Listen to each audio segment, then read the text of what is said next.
turn to the prophet Habakkuk.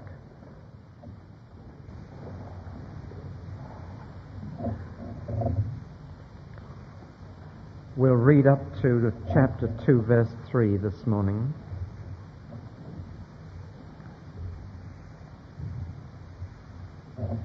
The oracle that Habakkuk the prophet received, and his first complaint. How long, O Lord, must I call for help, but you do not listen? Or cry out to you violence, but you do not save? Why do you make me look at injustice? Why do you tolerate wrong? Destruction and violence are before me. There is strife, and conflict abounds. Therefore the law is paralyzed, and justice never prevails. The wicked hem in the righteous, so that justice is perverted.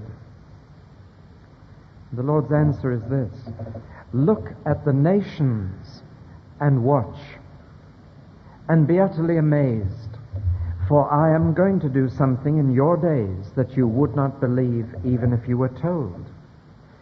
I am raising up the Babylonians, that ruthless and impetuous people who sweep across the whole earth to seize dwelling places not their own. They are a feared and dreaded people. They are a law to themselves and promote their own honor. Their horses are swifter than leopards, fiercer than wolves at dusk. Their cavalry gallops headlong, their horsemen come from afar. They fly like a vulture, swooping to devour. They all come bent on violence. Their hordes advance like a desert wind and gather prisoners like sand. They deride kings and scoff at rulers. They laugh at all fortified cities. They build earthen ramps and capture them. Then they sweep past like the wind and go on. Guilty men whose own strength is their God. Habakkuk can't take that, and so he says, O Lord, are you not from everlasting? My God, my Holy One, we will not die. O Lord, you have appointed them to execute judgment. O Rock, you have ordained them to punish. Your eyes are too pure to look on evil. You cannot tolerate wrong. Why then do you tolerate the treacherous? Why are you silent while the wicked swallow up those more righteous than themselves? You have made men like fish in the sea, like sea creatures that have no ruler. The wicked foe pulls all of them up with hooks. He catches them in his net. He gathers them in his dragnet. And so he rejoices and is glad. Therefore he sacrifices to his net and burns incense to his dragnet. For by his net he lives in luxury and enjoys the choicest food. Is he to keep on emptying his net, destroying nations without mercy? I will stand at my watch and station myself on the ramparts. I will look to see what he will say to me and what answer I am to give to this complaint. Then the Lord replied, write down the revelation and make it plain on tablets so that a herald may run with it. For the revelation awaits an appointed time. It speaks of the end and will not prove false. Though it linger, wait for it. It will certainly come and will not delay.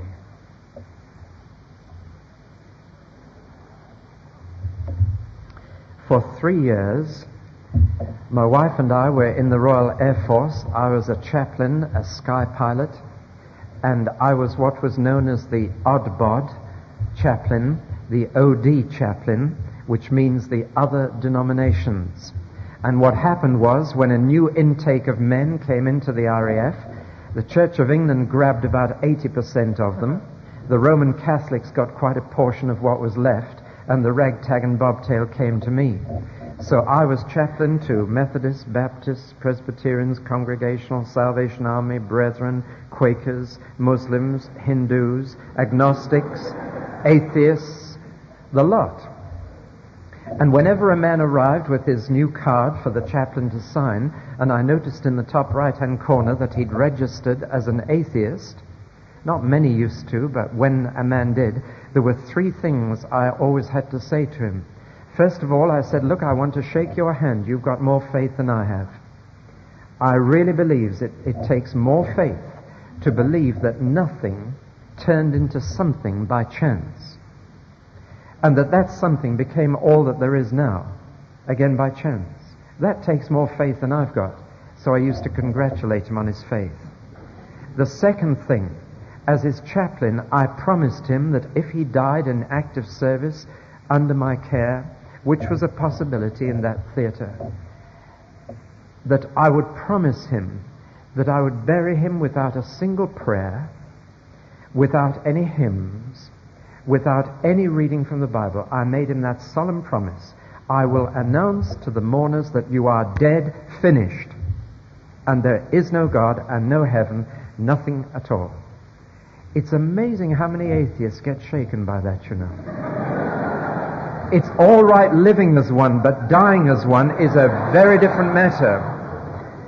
But the third thing I used to say to them was this: now sit down and tell me what kind of a God you don't believe in. And usually at the end of that I could say, let's shake on it. I'm an atheist too. I don't believe in that kind of a God either. Never condemn an atheist until you find out what kind of a God he was told to believe in. It's not whether you believe in God that matters. It's what kind of a God you do or don't believe in. That's what matters. I don't really care whether you say, I believe in God. My question would be, what kind of a God do you believe in? There were two men on the bridge of a ship crossing the Atlantic on a beautiful moonlit night, stars out, calm sea, and one man on the bridge, I think it was the captain, no, somebody said to the captain, you know, it's easy to believe in God on a night like this.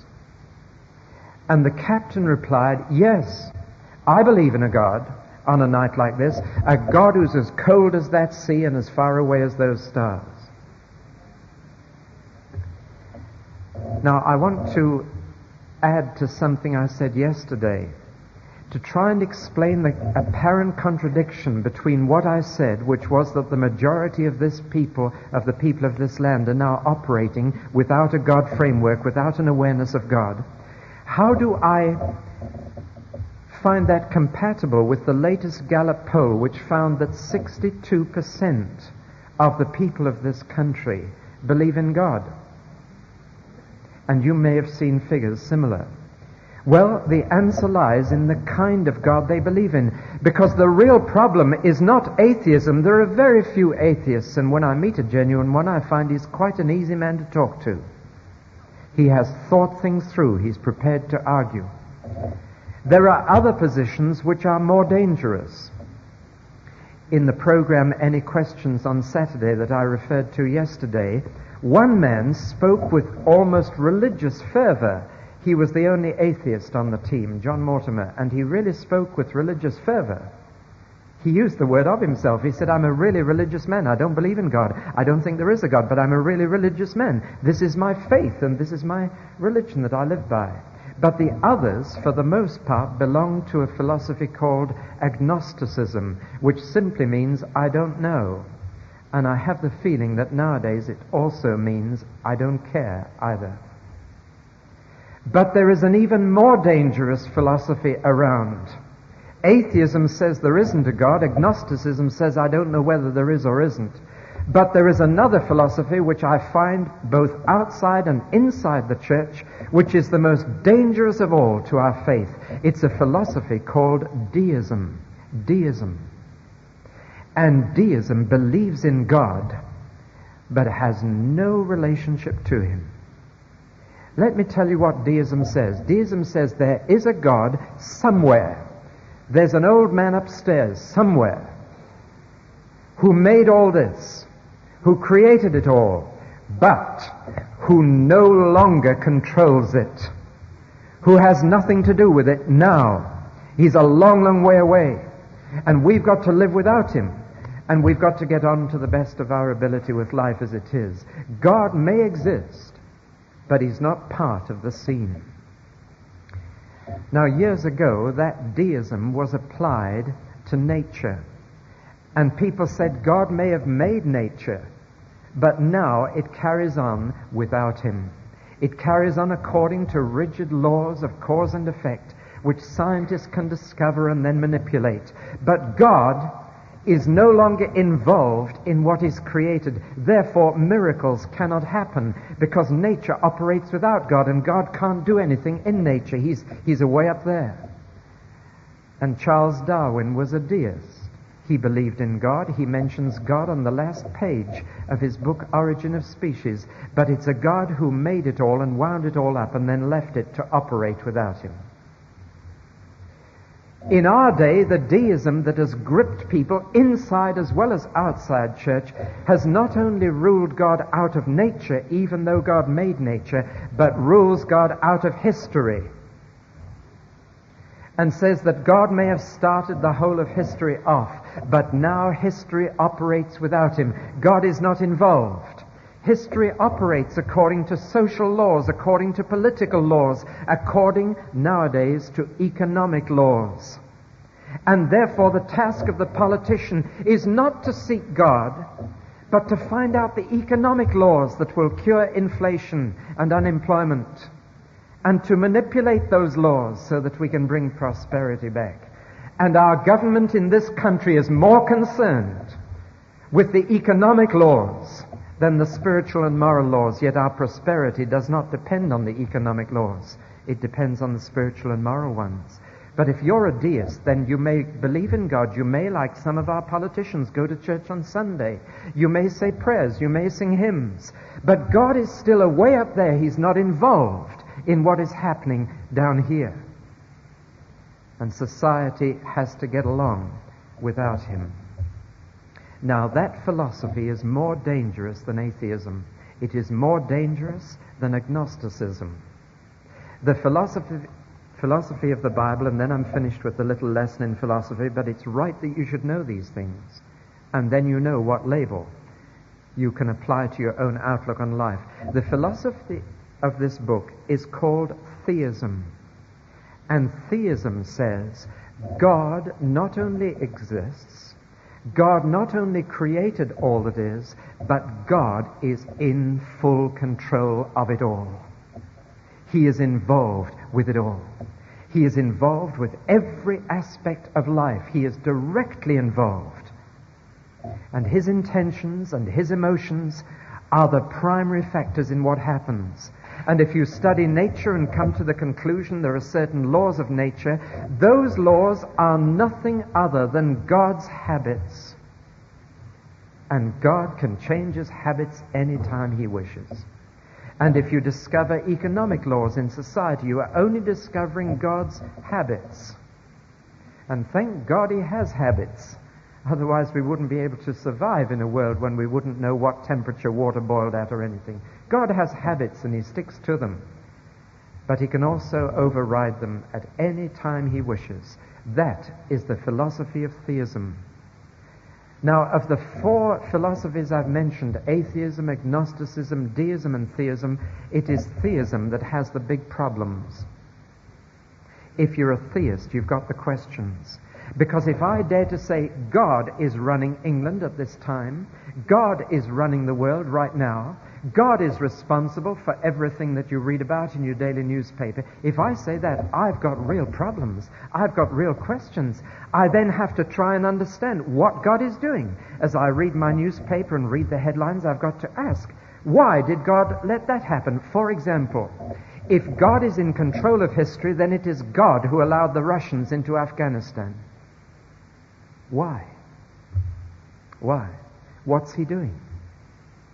Now, if I were a deist, I wouldn't have that problem. I would just say that's nothing to do with God. It just happened, and we've got to cope with it and try and do something about it. But if God is actually in charge, if it's right that Jesus is now in the control room of the universe with all authority in heaven and on earth in his hands, then Jesus let the Russians into Afghanistan. We've got problems. And if you're a real theist, you've got the kind of problems that Habakkuk had. God, if you're really in charge, if you're really controlling this nation's affairs, why do you tolerate what is happening? Why do you let it go on? Now, you've no problem if God is staying up in heaven and has left us to get on with it by ourselves.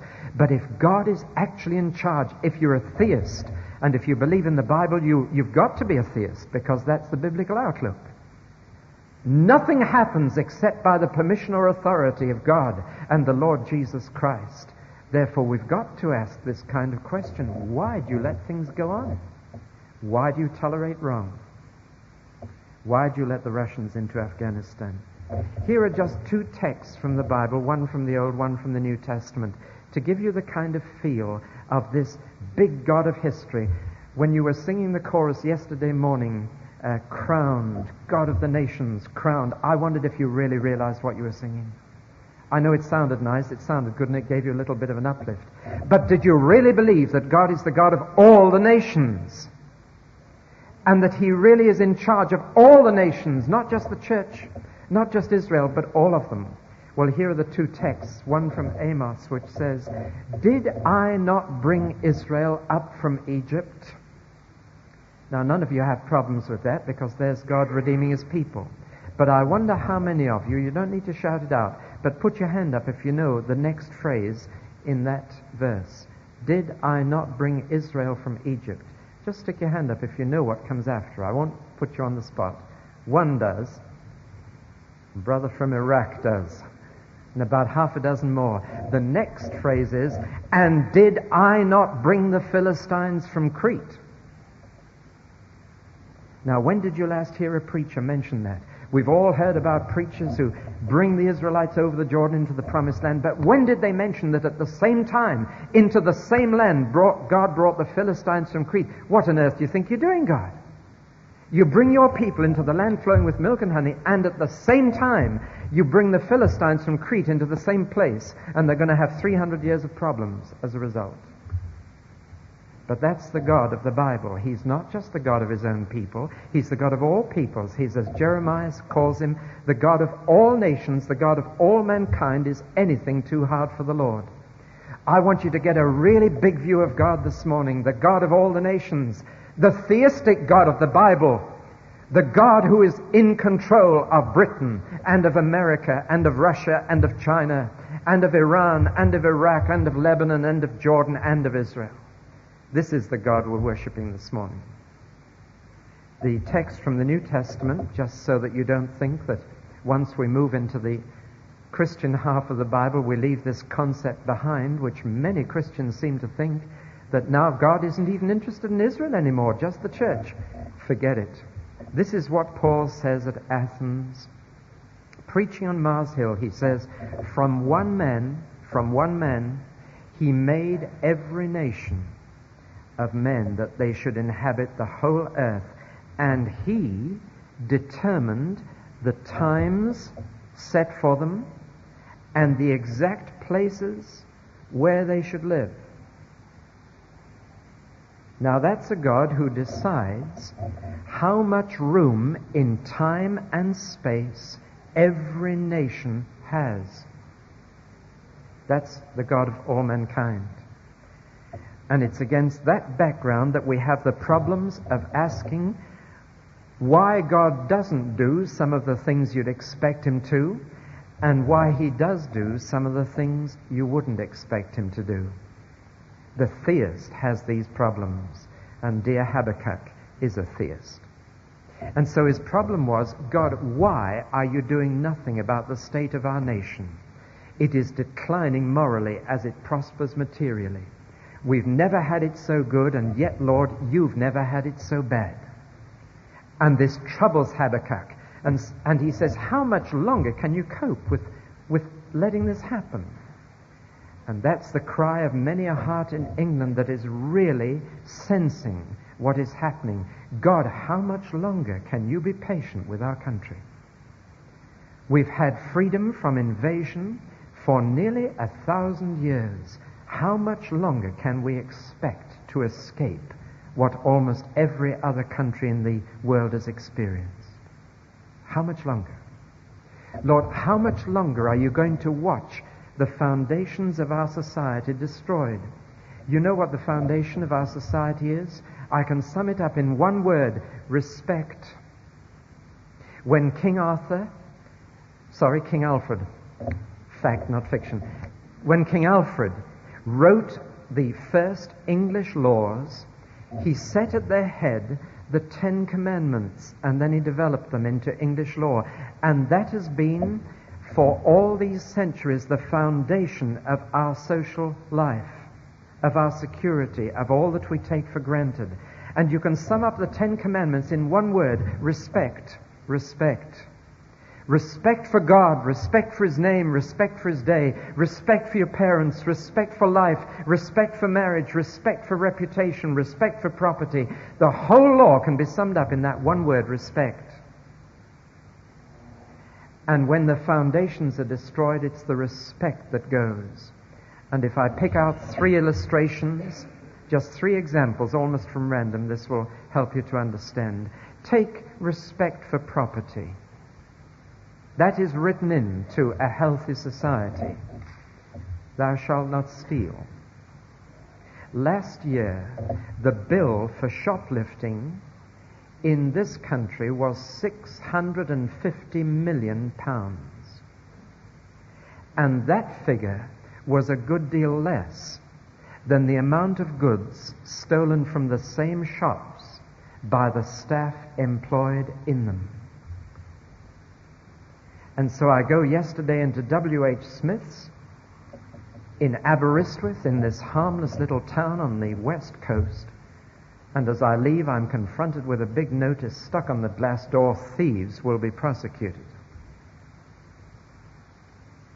That foundation is almost destroyed in our country.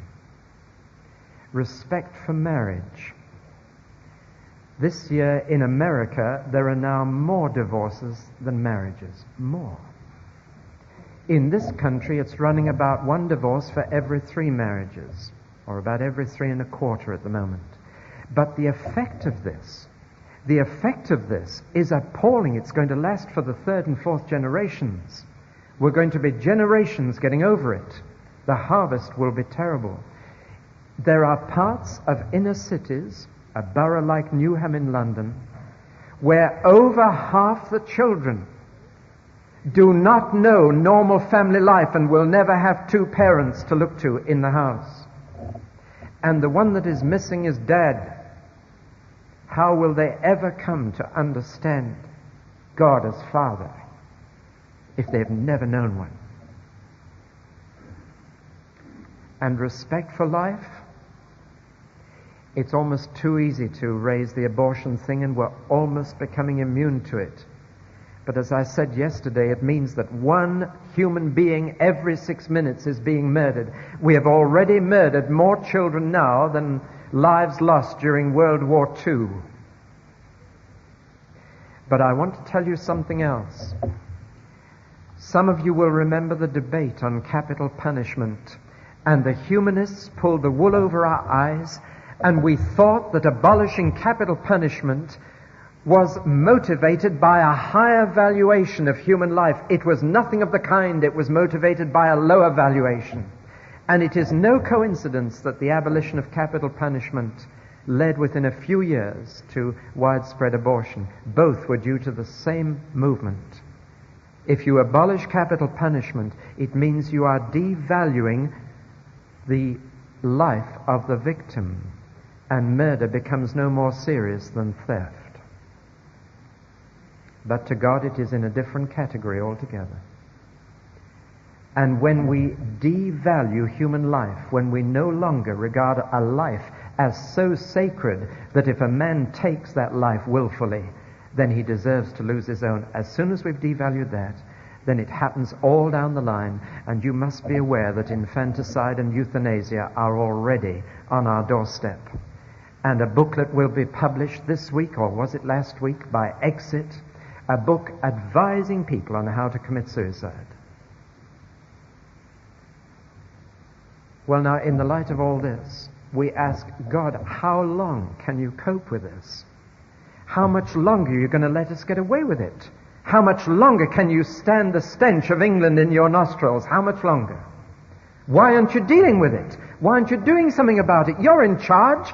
You're in control of history. Why are you letting it go on? And dear Habakkuk is crying out just like that. And God comes back at Habakkuk and he says, Habakkuk, I'm glad you're arguing with me. It gives me a chance to argue with you.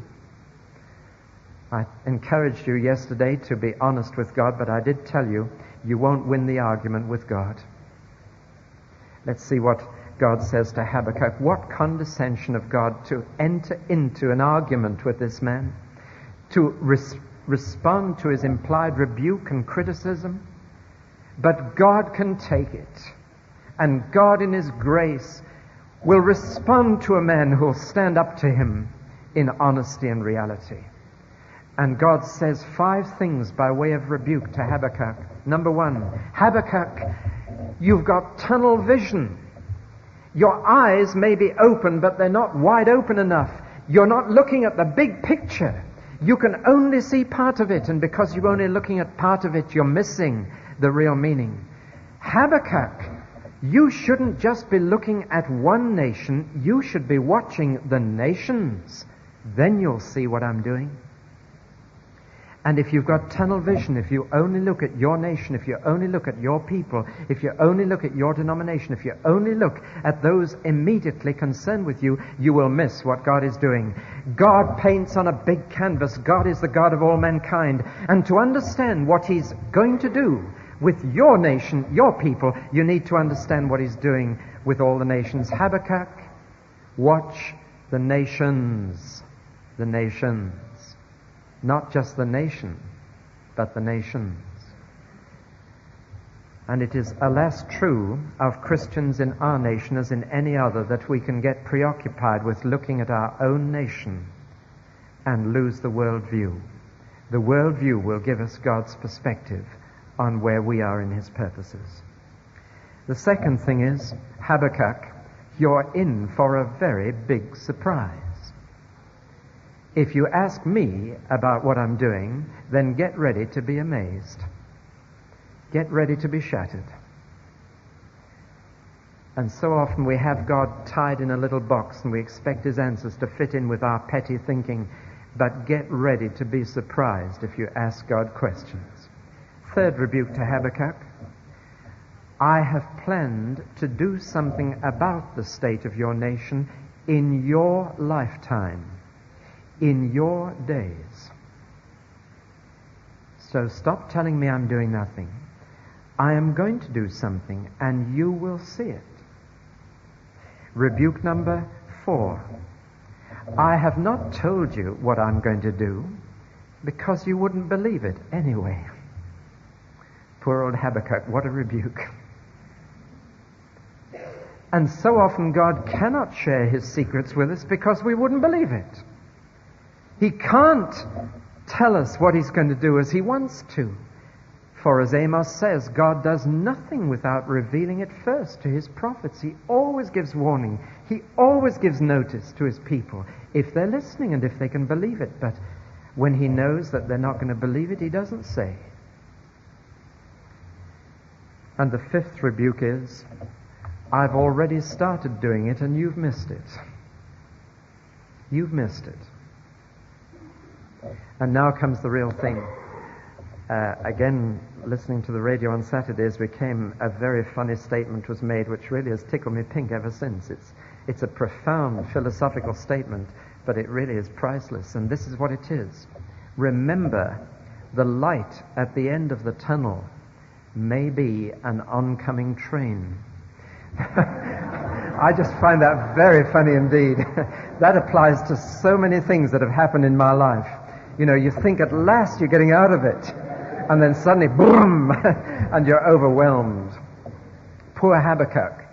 He says, Lord, what are you going to do about it? He thought he was asking for a bit of light at the end of the tunnel, and it became the oncoming train. I am raising up the Babylonians. That's what I'm doing about it. To try and get the flavor of that, let me try and put it in terms that you'll understand. But I want to be very careful in the next thing I'm going to say. I am not saying this is what God is going to do. I'm only using it as an illustration. But some people have been saying that God is going to send a Russian invasion to England. I have here a Christian pamphlet which is headed the 1980 Soviet invasion, which claims to be a prophecy of God that Russian invasion of this land will take place this year. I have no witness in my spirit that that is a true prophecy. I just say that quite simply. But I use it as an illustration, supposing it was a true prophecy. How would you feel if God revealed to us that that is how he's going to deal with Britain this year? How would you feel? You'd feel a train had run over you. That's how Habakkuk felt. I have met more than one who are convinced of this. I was with a man called Victor Sparrow. He is a Norwegian artist. He makes stained glass windows. And he was the man who got Solzhenitsyn out of Russia. And Alexander Solzhenitsyn went to stay with Victor Sparrow in Norway when he came out. And Victor Sparrow was asked to make the stained glass windows for the Arctic Cathedral in Tromsø in northern Norway, above the Arctic Circle. And he created some magnificent windows which all portray the story of the gospel of Jesus Christ. But you may have seen these windows, by the way, on TV at Easter. Last Easter there was a program about the windows. But he has painted all the figures in Russian costume. The whole style of the window is Russian art, because he says he wants the Russians to see the gospel of Christ first when they invade northern Norway. That's quite an amazing thing to do. And certainly we need to be aware that this decade could well be the decade of World War III, and that, militarily speaking, there is nothing to stop the Russians until 1984. They could be in Paris in 48 hours. These are real facts. Duck them if you wish. But I am not saying this is what God is doing. I want to make that quite clear. I want you to get the feel of Habakkuk's heart. What I would dare to say, and go a little further than that, is to say this. I think in watching the communists, and in watching communism, we may well have been looking in the wrong direction. I believe it is far more likely to be Islam that God is raising up to deal with us. Far more likely. And I believe that already he has put us in the hands of the Muslim world. Financially, we are now so dependent on them. We think we've got enough oil now from the North Sea. Well, don't delude yourselves. It's not oil that has made us dependent on the Muslim world. It is the fact that if the Arabs withdrew their investments from London, and if they cancelled our export orders to their countries, we'd be absolutely on the ground. And if you knew just how much of your capital city is in Arab hands, I think you'd be shaken. So that's the God of all mankind. God, how long are you going to tolerate this little situation in a nation? Well, get a bigger view, Habakkuk. Look at the world view. See what I'm raising up. I'm raising up Babylon. You think Assyria was the threat. No, Assyria's gone. I'm raising up Babylon now. And God was under no illusions about the Babylonians. He told Habakkuk, I know exactly what they're like. They are ruthless. They are cruel. And God uses picture after picture of beasts and birds of prey like wolves and leopards and eagles. He says, I know what they do. I know they come charging into a country. They laugh at fortified cities. They build a ramp. They come in. I know what they do. They plunder property. They deport people. They are a ruthless, cruel nation. And God makes two statements about them which are pretty tough. One, I know that they are a law to themselves. They acknowledge no authority other than their own. They are a law to themselves. They are the very embodiment of lawlessness. which is to be totally a law to yourselves. Babylon has always been that. Babel always was that. Babylon throughout the Bible, from beginning to the book of Revelation, stands for men who are a law to themselves, who acknowledge no law above theirs, only their own laws. And the other thing that God says about them is that they are guilty men whose own strength is their God. Babylon wasn't the last nation to be like that. Now Habakkuk is absolutely shattered at this answer. He's been crying out to God, God, why didn't you do something? And now when God says, but I am doing something, this is what I'm doing. But God, you can't do that. Isn't it amazing how fickle we are when we argue with God? We first of all say, God, you're doing nothing. And then when He tells us what He's doing, we say, but God, you can't do that. Our little minds, we've already decided the answer to our own prayers in so many cases. We've already settled how God should act in response. We know what He should do, so we think. And then when He does what He thinks, we complain again. And dear Habakkuk plunges into a second argument with God. It's very pathetic. And yet when you look into your own heart, it's so like your own prayers. God, I pray and I pray, give me more patience. And so the Lord puts you in a really tough situation that day to give you more patience. How do you think He's going to give it to you without letting you get into a real problem? You know, somebody told me actually they'd prayed for more patience, and then the next day they'd forgotten to set the alarm, so they got up late. They had to rush breakfast. They ran to the station and saw the train just pulling out. They got to the office behind time, and everything seemed to go wrong. And I just prayed for more patience, and look what God did to me this next day. This was the person's reaction. But you know, God knows what He's doing. After all, He's God. And if there's one thing Habakkuk needs to remember in these early arguments with the Almighty, it is God is God. He's not the chief butler that we can just call and say, do this. He is God. It is not our place to tell Him what to do. It is His place to tell us what He's going to do. But poor old Habakkuk hasn't learned this, and so he plunges into this second phase of the argument. Now he's arguing from the opposite point of view. First he says, God, you're not doing anything. Now he says, God, you shouldn't be doing this. And he builds up his argument very carefully. Let me spell it out so that you've got it. He starts from 3 premises, 2 of which are true and the third is false, but he doesn't realize that. Often we argue with God from a mixture of true and false premises. But let's look at the 3 premises. Premise number 1, if you are an everlasting God, then you couldn't exterminate your people. Now that's a good argument, and it's true. If God is everlasting and puts His hand on a nation or a people, then the everlasting God must ensure that those people survive. That is the reason that Israel has survived to this day. Because it is an everlasting God who put His hand on them. That is the secret for their return to the school atlas after an absence of nearly 2,000 years. God's calling is irrevocable. And if God sets His hand to something, then because God is everlasting, then that something will inherit the everlastingness of God.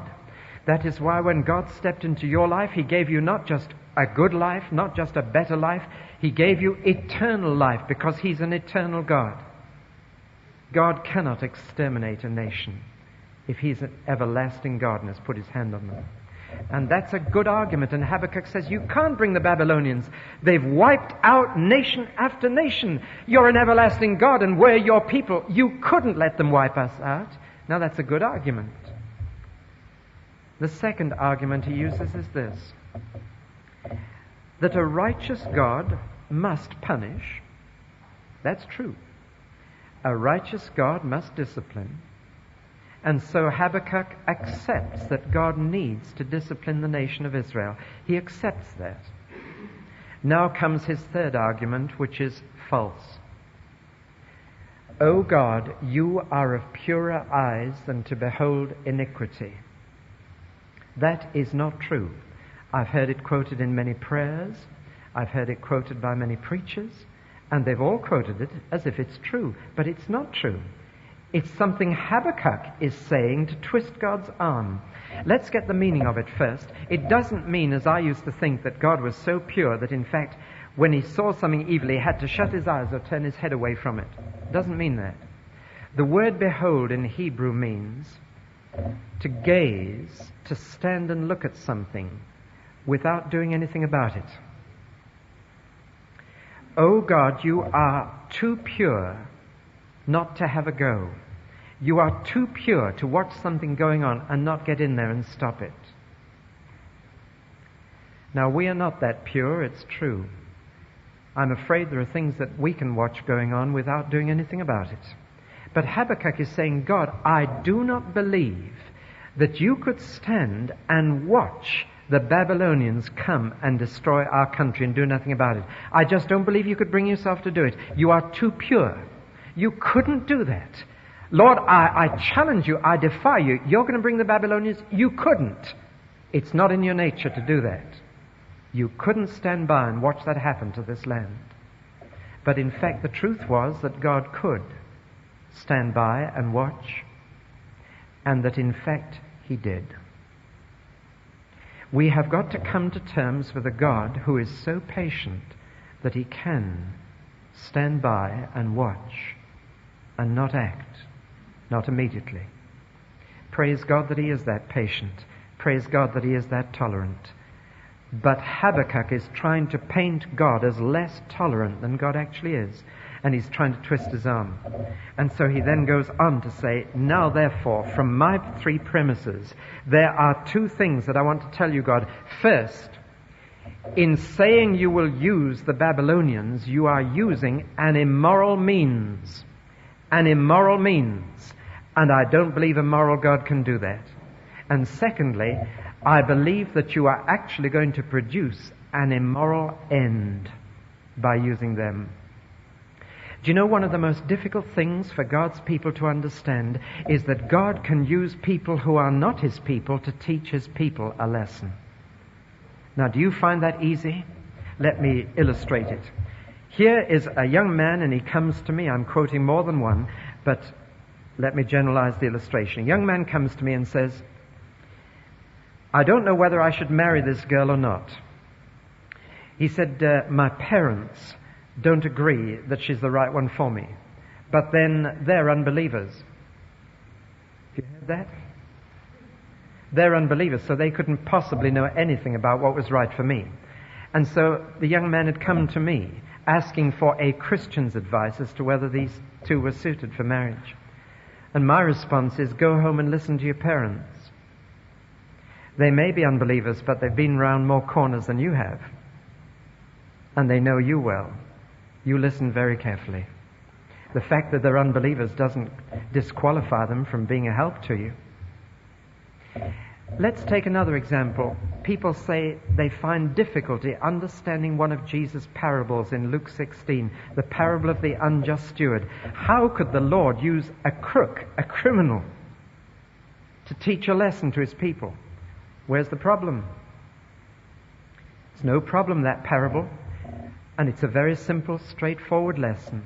That crook had two values right in his life. First, he valued people more than things.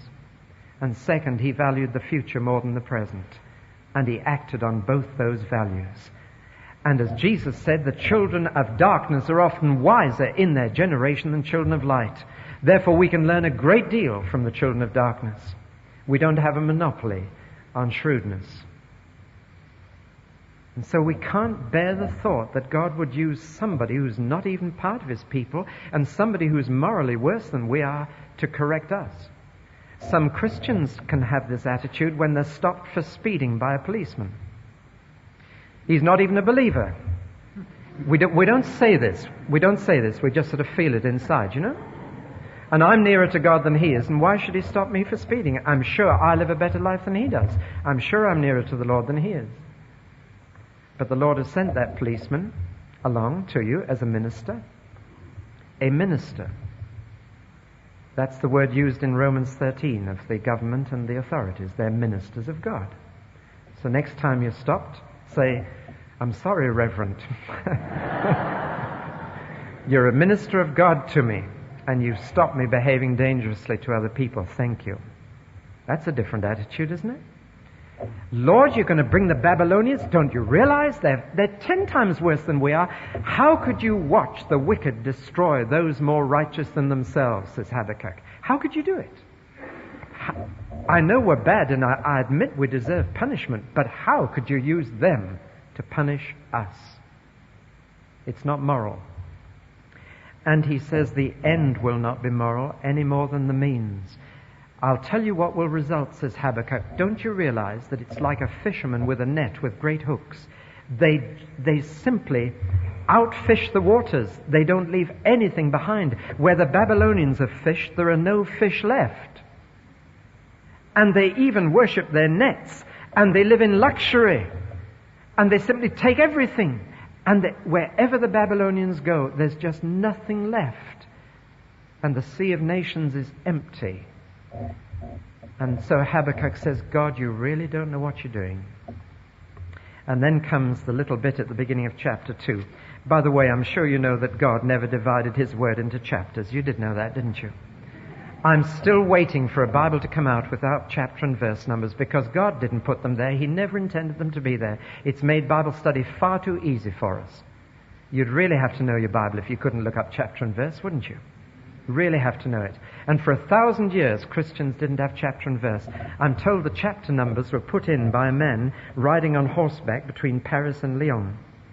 Well, that's probably not the most conducive atmosphere in which to divide God's word up. But the tragedy is that so often the chapter headings divide what God has put together. So forget figure 2, just read straight on. And Habakkuk, in his disgust with God, in his failure to understand God, in his argument with God, says, "Right, Lord, I'm going to get up on the walls and I'm going to watch. I dare you to bring the Babylonians. I call your bluff." Now, most commentaries I've read, indeed all of them I've read, have so spiritualized the first verse of chapter 2 that Habakkuk got into a really holy mood and wanted to be near heaven and climbed up a tower and said, "Lord, I'm up here and I'm going to pray." And you know, he was having a QT. But in fact,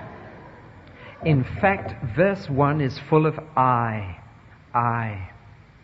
will stand at my watch and station myself on the ramparts. I will look to see what he will say to me and what answer I am to give to this complaint. In other words, let's really see. Right, God, I've given you an argument. Let's see if you can cope with that one. You dare to bring the Babylonians. And I can see Habakkuk standing up there with his arms folded on the ramparts, watching the horizon. "You're going to bring the Babylonians, are you? I dare you." It's a defiant attitude. It's a man who cannot accept that God knows what he's doing. It's a man standing, arguing with God. And God, bless him, just says 2 simple things to this angry man. "Habakkuk, you're in the wrong place. You're in the wrong place. What are you doing up here? Why are you up here watching from the ramparts? Why are you not down there telling the people the Babylonians are coming?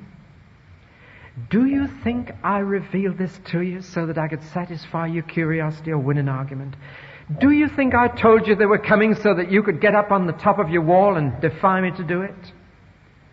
I did this so that you could do something about it. It's a time for action, not argument.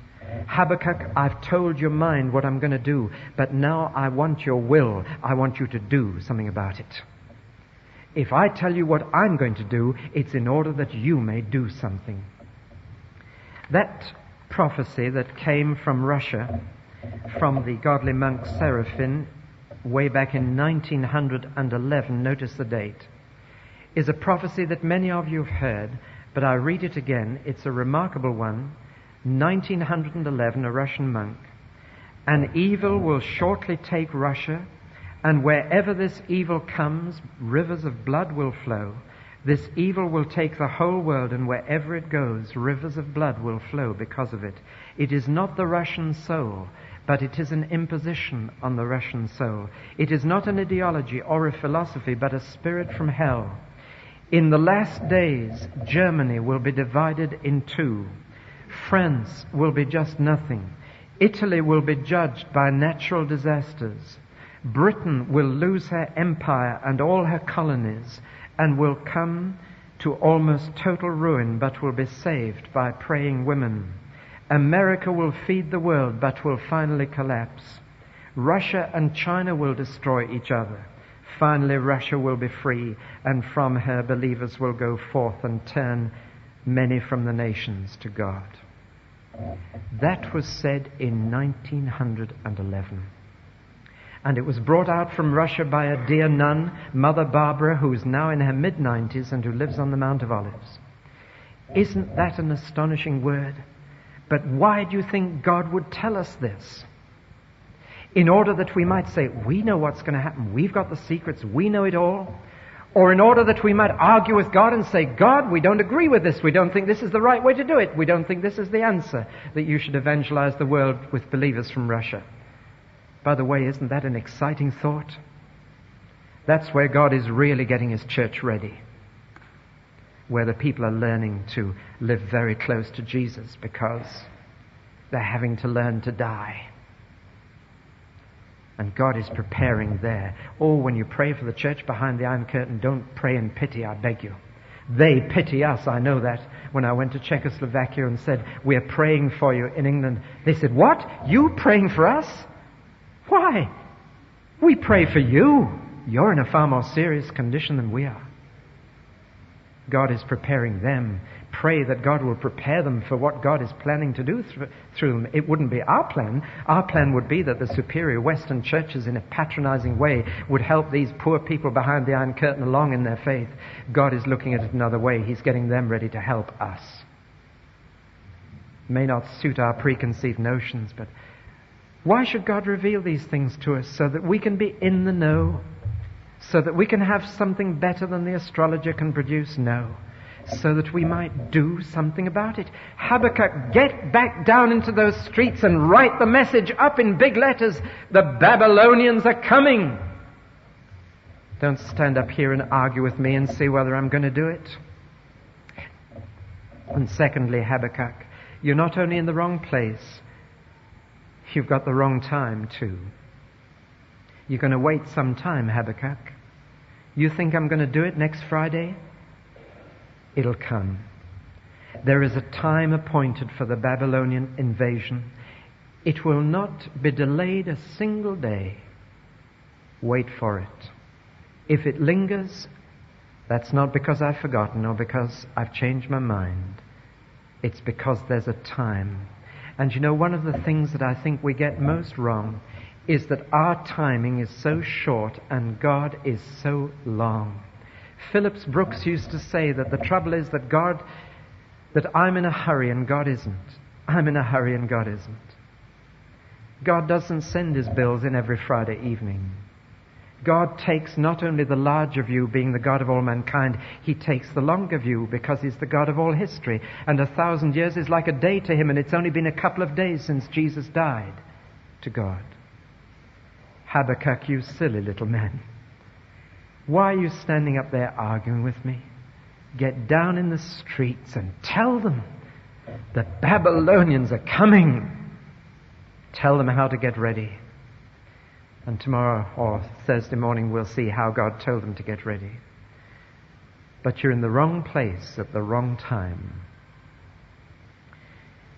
This is my burden for you this morning. It's a very simple burden, and it's this.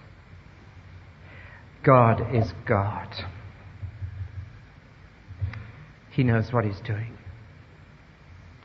I just don't know how much longer he can be tolerant of what is happening in this land. When you consider all that God has done for our country, all that he's invested among us, he brought us the gospel of Jesus within 30 years of Jesus dying on the cross and rising again. And we've had it ever since. The first martyr for the faith was a Roman soldier called Albanus, St. Alban. He was one of those who brought us the truth to set us free. And God has put a church or a chapel building within walking distance of 97% of the population of this land, and given us more clergy than doctors per head of population, and given us so many versions of the Bible in English we hardly know which one to use. How do you think he feels now? There was a day when this country was the major exporter of the truth and sent more men and money overseas to bring the good news of Jesus than any other nation in the world. That has now passed over the Atlantic to America. How much longer will God tolerate?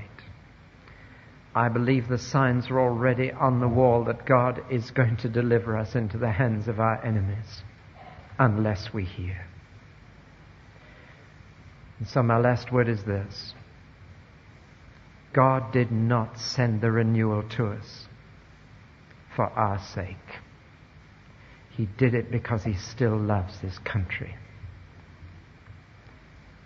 And because he still wants to have mercy on it. He did it because he wanted to turn the church inside out that he might turn the world upside down, or rather right way up.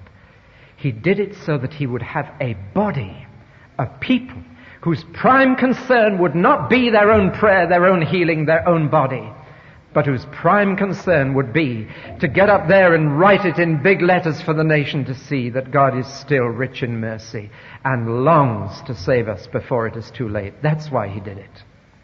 And even the bookstall, I look at it, and almost every book is concerned with ourselves and our own spiritual health and welfare. There's hardly a book there about what's happening in the nation in darkest England. There's not a book there.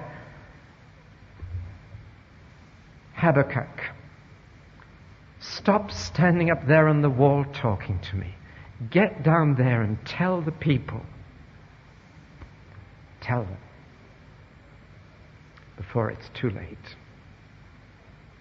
And unless the renewal movement hears that and does that, then we shall finish where the Welsh revival finished, with repetitive singing. And all over the country, the renewal shows the danger of that. And while we sing our little choruses, a nation that God has loved goes down the drain.